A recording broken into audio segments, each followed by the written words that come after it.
Hello everyone, Radhe Radhe.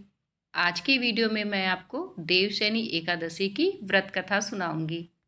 आषाढ़ मास के शुक्ल पक्ष में आने वाली एकादशी देवशयनी एकादशी के नाम से जानी जाती है। इस दिन श्री हरि विष्णु भगवान 4 महीने के लिए शयन मुद्रा में चले जाते हैं। भगवान शंकर भोलेनाथ पृथ्वी का सारा कार्यभार संभालते हैं। देवशयनी एकादशी का व्रत करें तो कथा जरूर सुने। कथा सुनने से हमारे व्रत पूरे माने जाते हैं। कथा सुनने के लिए हम 1 लोटा जल रखेंगे और हाथ में फूल और तिल लेकर के हम कथा सुनेंगे। भगवान बंसी वाले बोले, हे धर्मात्माओं, मैं श्रेष्ठ युधिष्ठिर आषाढ़ मास के शुक्ल पक्ष की एकादशी का नाम देवशयनी है। ब्रह्मा जी ने नारद से कहा था, आज के दिन भगवान विष्णु को शयन कराया जाता है। वे कार्तिक शुक्ला एकादशी को जागते हैं।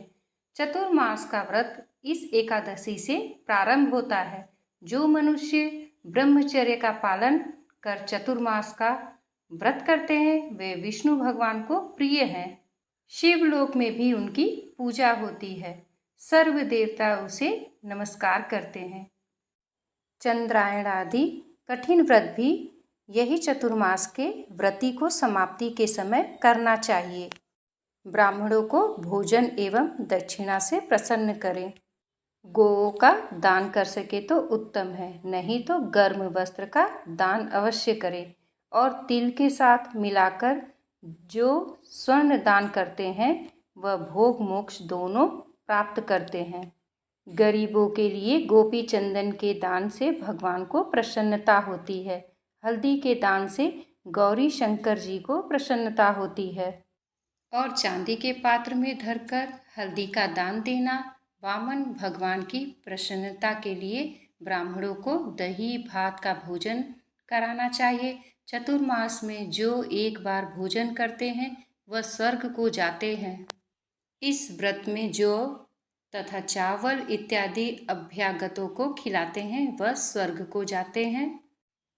अब एकादशी के महात्म्य की एक पौराणिक कथा कहता हूँ। सूर्य वंश में मानधाता राजा प्रसिद्ध सत्यवादी अयोध्यापुरी में राज करता है।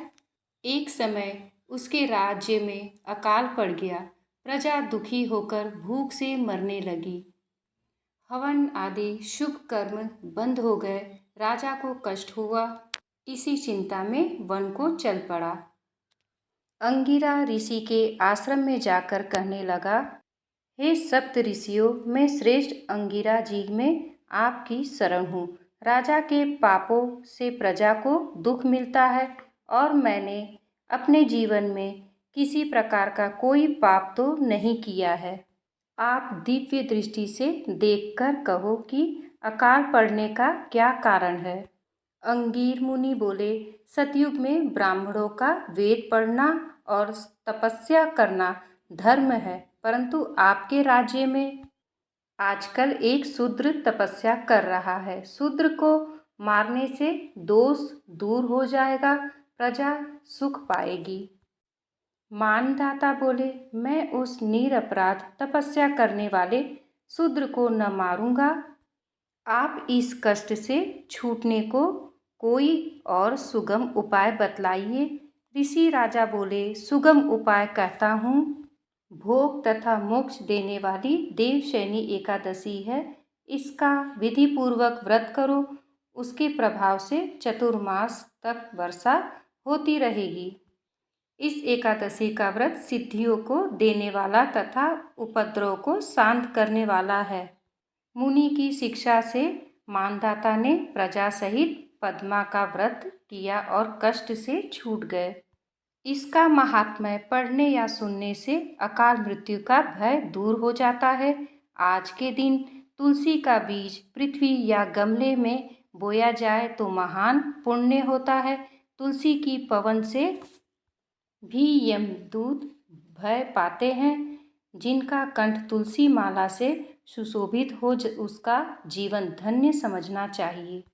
कथा पूरी होने के बाद थोड़े से तिल और फूल भगवान विष्णु को समर्पित करेंगे और थोड़े से तिल लोटे में डाल करके सूर्य देवता को अर्घ देंगे।